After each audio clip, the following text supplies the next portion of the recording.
Welcome back. President Trump continues his push for senators to pass his signature tax bill while Democrats try to push back. But what can they do in the minority? Let's talk about that and more. Democratic strategist Nicole Brener-Schmitz play with me tonight here on the Final Five. Great to see you again. Good to see you. Thanks. Okay, so there's so much happening right now. I mean, the bill that was passed by the House may not very well be the bill that's eventually passed by the Senate, if at all. But still, if you're a Democrat and you're watching the situation, what do you do? I mean, Democrats need to be making sure that the American public knows exactly what this bill is. And what that is something that is going to give tax breaks to the elite and most wealthy on the backs of the people who are most vulnerable in this country. Hungry children, people with disabilities, older people who are living on a fixed income. That is the reality of this bill. And we need to go through and point out all of the different parts and make sure the American public is very clear about who is responsible for this bill passing. And there's a lot of elements to that, but really that's the crux of it. And like you said, it's going to go to the Senate. The senators aren't on board with this bill yet. Now,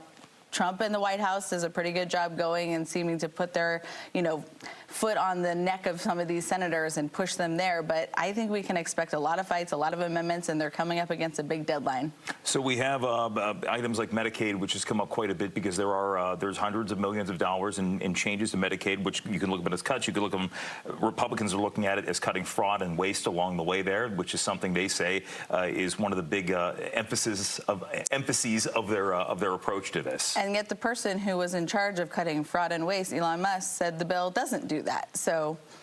And if people didn't hear it, Elon Musk had said you can either be a bill can be big, a bill can be beautiful. He doesn't know how it could be big and beautiful. But look, I mean, again, even though those margins are so slim, Republicans, they're more or less going to get through what they want to get through if they can get all of their ducks in a row. And I got to imagine if you're a Democrat and looking at this, a lot of it comes down to messaging, which is something that Republicans have admittedly been better at when it comes to things like this than Democrats have been. Yeah, I mean, look, the Democrats, it's no secret, are struggling to sort of get their heads above water after the last election. I do think it's crucial to point out what are the huge problems with this bill and why it is so bad for Americans and American workers. But we also need to be putting forward to the American people, what are we about? And it can be about our ideals and people's identities and those values, but it also has to be about the material goods of their life.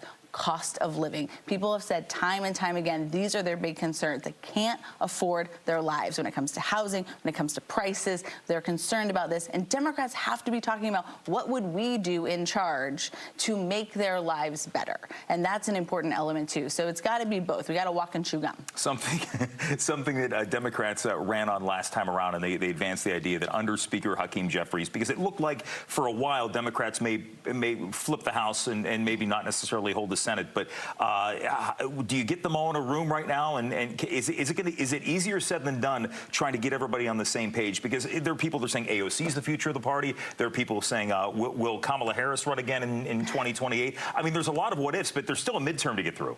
There are a lot of what ifs. It doesn't feel like there is that one sole character that is in charge of the party, which can happen when you're not in control of the White House or in a majority of any of the legislative branches. But yes, Democrats need to get themselves together and make sure that we have this vision and just hammer it to the American people. And we need to communicate with people where they are. It is really crucial to understand that going just on cable news and talking is not enough, that we have so many voters that are getting their information from so many places.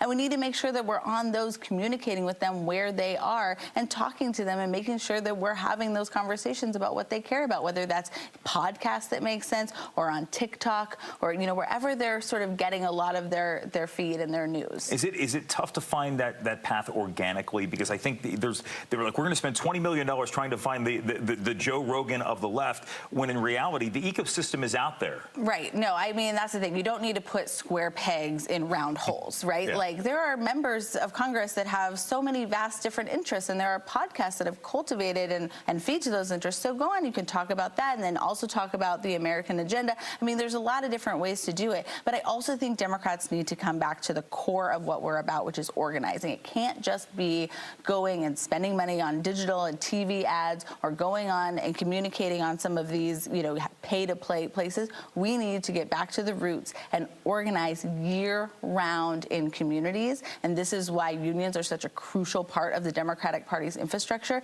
We really need to take that and really invest the money there and make sure that that's an important element to what we're doing to build, not just for these midterms, but a bench and for the future of the party. That's one thing. Benches are few and far between, it seems, on both sides, because the president is old. The previous president was old, but regardless, you got to look ahead to the future. Nicole, great to see you again. Great to see you Thanks too. for coming. Thank We appreciate you. And the Final Five is back after this.